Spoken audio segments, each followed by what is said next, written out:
Hello and welcome to Beehiiv 101.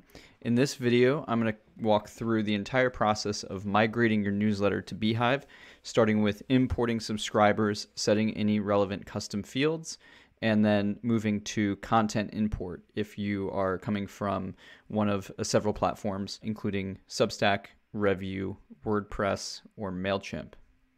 So without further ado, let's get started.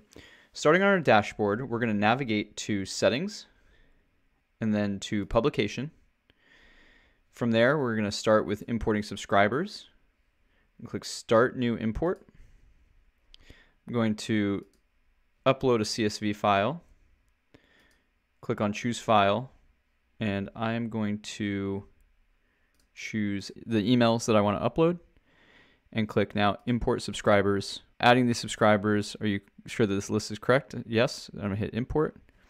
Now, this is going to let me choose additional columns. This CSV has a column for first name and last name, so we're going to say we want to pull these in.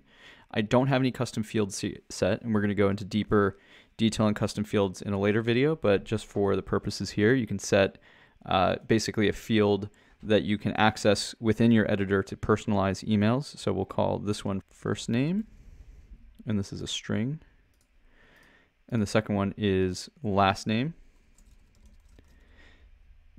and that's a string. Perfect. So I'm going to be pulling in the user's email address, their first name and last name, and I'm going to click import. So this process, the file is valid. If I refresh, it will start ticking up and show that there are 5 in there, and will show the ones that were successfully imported. So that's going to get us our subscribers into Beehiiv. The next step is to go to Content Import and hit Get Started. So from here, depending on the platform that you're using, you're going to select the tool. So we'll go through each of these real quick. If you're moving from Substack, you want to make sure that your publication is public, and you're just going to drop the URL for your Substack account in here. If you have premium content, as you have paid subscribers, you can upload the content there that will be hidden and set as premium content. For Review, you can take your profile URL, put it there. It's got to be public. For WordPress, you're going to follow these instructions to create an RSS feed and then drop your URL for your WordPress site here.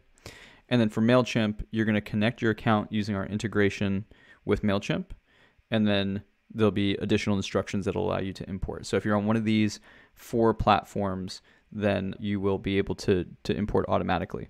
If you're on a different one, we don't yet support that automated import process, and so your best bet is going to be to go through and either copy paste or start fresh. We do have additional integrations that are in the works that we will be adding, so keep an eye on our product updates for those. Depending on which one you've chosen, once you have entered the URL and you're good to go, you're going to hit import, and what that's going to do is create new posts within your account. Over here under posts, it'll populate them there, and you'll be able to see those posts and edit them if you want to clean up any formatting. And then as far as subscribers go, let's see if this import worked. It may not have, because it was like a fake email list, but that process is the same. We do validation on every, yeah, it looks like they were flagged by our validation process. So every email that is added to Beehiiv runs through a validation service to make sure that the email is not going to bounce and that it's a legitimate email and not one that's known from a spam list. If you do see a slight difference in the number of subscribers, usually it's less than 2%, 1 to 2% will be flagged. That's going to help your deliverability, because it's going to ensure that your emails are only being sent to subscribers that are using valid emails that will land in an inbox. This whole process takes less than 5 minutes, and from here you're ready to start editing your theme settings and begin sending shortly after that. Thank you so much for your time. Can't wait to see what you build, and look forward to seeing you in the additional future videos.